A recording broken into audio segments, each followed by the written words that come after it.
Nearly 10 years ago, that a bright September day was darkened by the worst attack on the American people in our history. The images of 9/11 are seared into our national memory.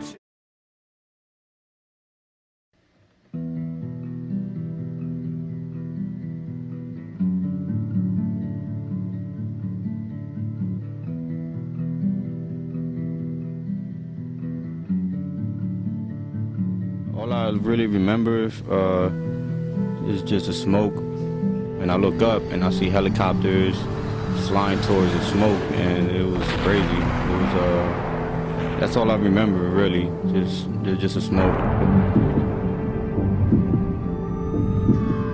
Deliberate and deadly attacks which were carried out yesterday against our country were more than acts of terror. They were acts of war. World Trade Center has been attacked, the first tower. By the time I made it inside my office to watch the news, the second tower got hit. The first thing I told my chief was, when do I leave? I need to go to New York. I want to see my family, make sure they're good. I was actually in 8th grade. Actually, some friends who had family members that were living in downtown New York at the time. So as that day went on, they were getting more and more nervous and trying to figure out if they were okay. But just a tragic day. I was watching the news. I remember thinking it was a movie. Called my aunt. She wouldn't answer her phone, so I didn't get a call from her for like 4 or 5 hours later. Because she asked me to call her because I was getting ready to graduate from SWIC school. You know why she was running late that morning, or what caused her to be late? God. That's about the only thing I could think of is God. Turn on the news and just see those bodies falling, and it's kind of very unnerving because you're in high school and you've never seen anything like that, so it was very sad. Yeah. Yes, everything shut down for the entire day. In fact, I don't think a single teacher taught. All we did all day was watch the news. You guys see any news coverage on Flight 93, and how close was that to your school? It's not that close to my school at all, but yes, we saw coverage, and it kind of hit home a lot more when that occurred, of course, because it was so close, because it was close by, as in Pennsylvania. I had always thought about joining the military, but the instant I saw that, I knew for sure I was joining. I had an aunt who her husband died in one of the towers. Apparently that was kind of hard on part of the family. One of the main reasons why I joined the Navy, because of that, and I feel like I was angry, I was upset, and right there when I graduated, that's when I joined the Navy. I just love this country, and I love being an American.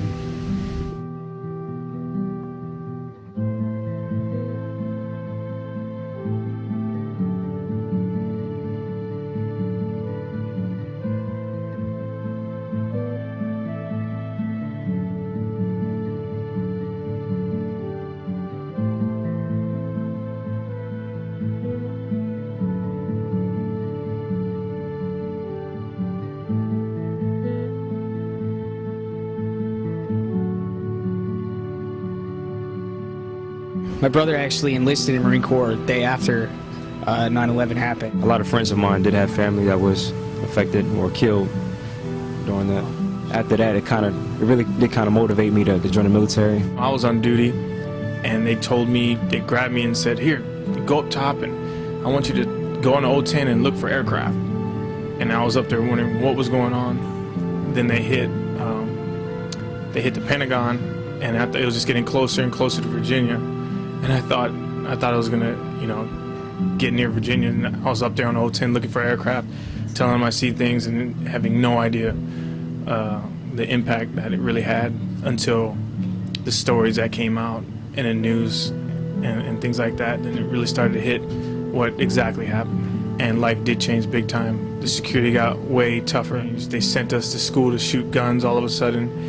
Like being out here, sometimes you think it's bad, but then you remember that people lost a lot more than you could ever imagine.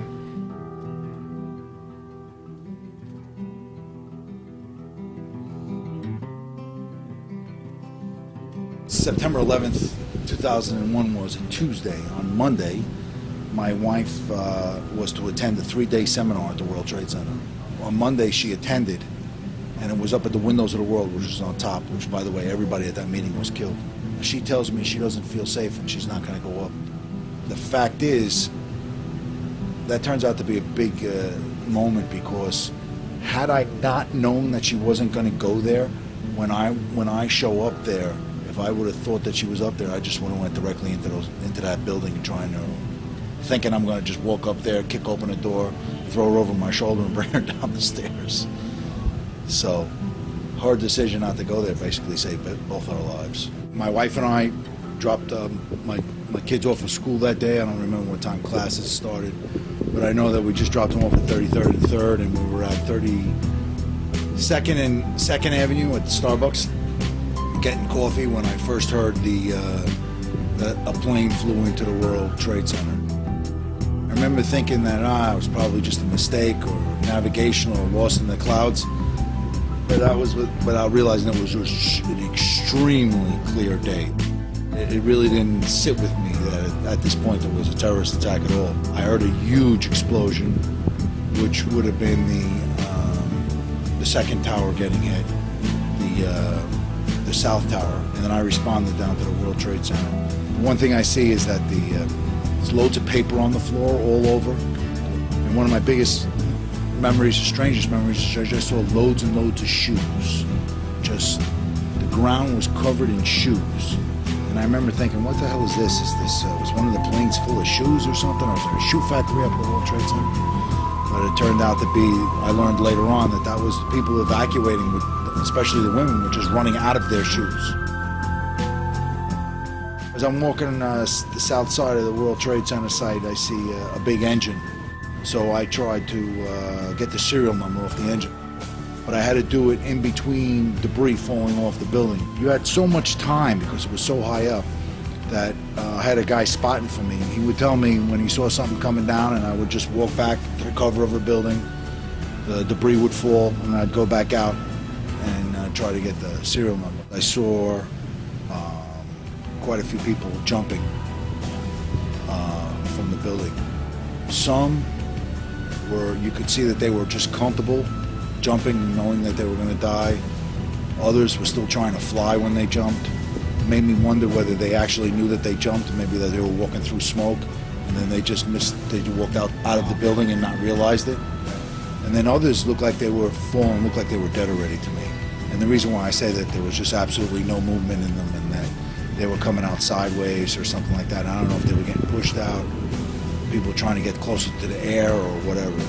I believe I saw that. But the impact bodies made when they hit the roof of the buildings or the ground outside was a pretty dramatic sound. If you can imagine when you were a kid, when you used to fill up balloons or plastic bottles and throw them out windows, listen to them pop, that's exactly what the sound was. I'm on the landline, and the phone is on a civilian's desk. I'm just using some civilian's desk. And the phone starts shaking. It starts moving across the table. It was Tower 2, which was the second building to get hit, and the vibration and I guess shock that it caused the ground was actually causing the phone to vibrate at the door I was at. So at this point, I really don't know what's going on. I have no idea that the building came down. But now the building I'm in, which is 2 World Financial Center, starts filling up with what I think is smoke. Of course, people are starting to panic. I'm in there with another sergeant, Mike Kozowski from the NYPD, another detective sergeant, and we end up hooking up with a few civilians. The place is filling up with smoke, and we're trying to move back. We're trying to use other exits, and the exits are locked, and we can't get out of them. We're in there, in reality, less than 20 minutes, but I gotta tell you, it felt like much longer than that. We had to round up some people, electricity went down. You know, all the things I learned from the Marine Corps back in from 1980 going on, all kicked in. You know, I took account. I appointed people to be the front of the line, the back of the line, until we can crawl through the building and find our way out. I didn't know where I came out of, because I really don't know what's happened at this point. And I actually exited the building in the same door that I entered the building at. It's just that now the South Tower was gone. And I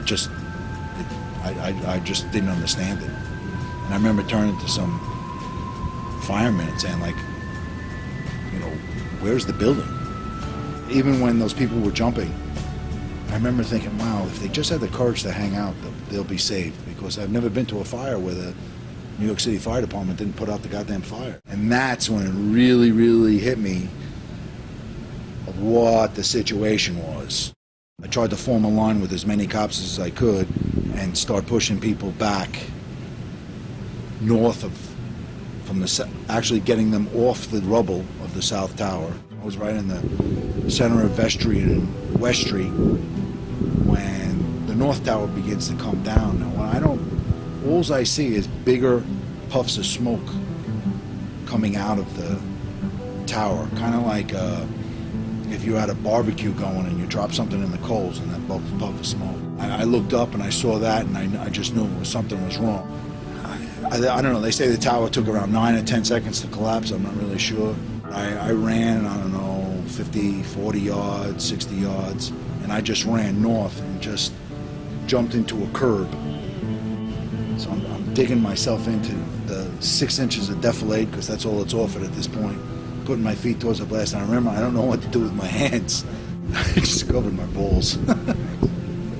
I actually saw a vision of my boys encouraging me to come forward. I actually felt like a swoop of the hand pushing me forward,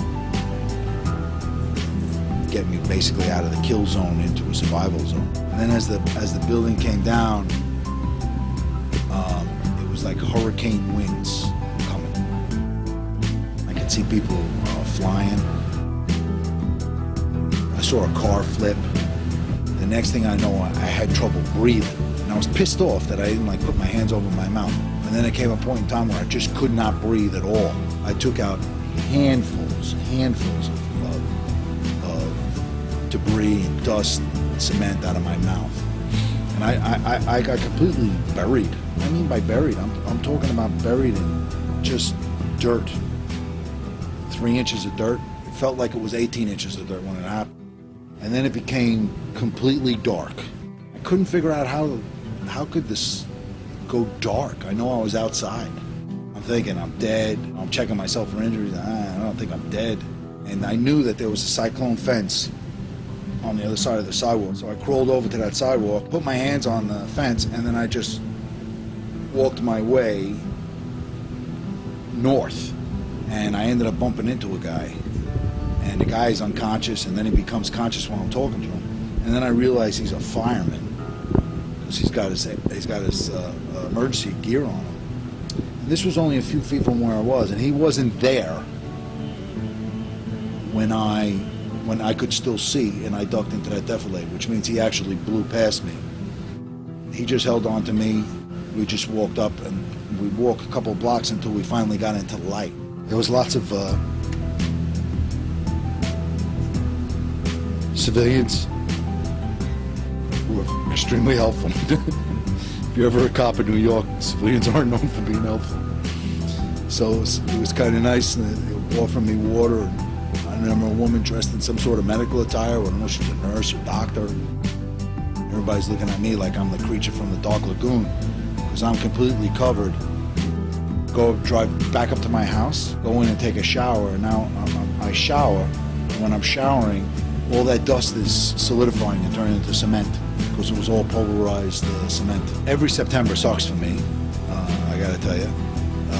And it's worse in New York, because you're totally reminded of New York.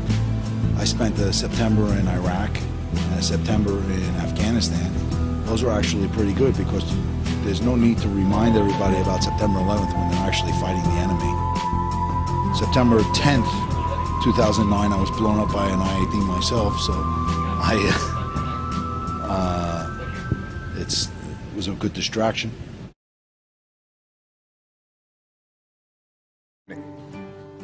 Tonight, I can report to the American people and to the world that the United States has conducted an operation that killed Osama bin Laden, the leader of Al-Qaeda. I was very happy with our government's response, that they that President Obama and his advisors had the balls and the intestinal fortitude to do the right thing and cut the troops loose to do what they had to do. A little disappointed in the reaction of the American people. Some of them thinking that, you know, okay, the war should be over, we should pull back all our troops, that there's no longer need to fight. You know, the fact that people thought this was really a strategic victory, which in my mind it was not at all. It was just an emotional victory. Similar to, and if you don't mind the analogy, to the raising of the flag at Iwo Jima.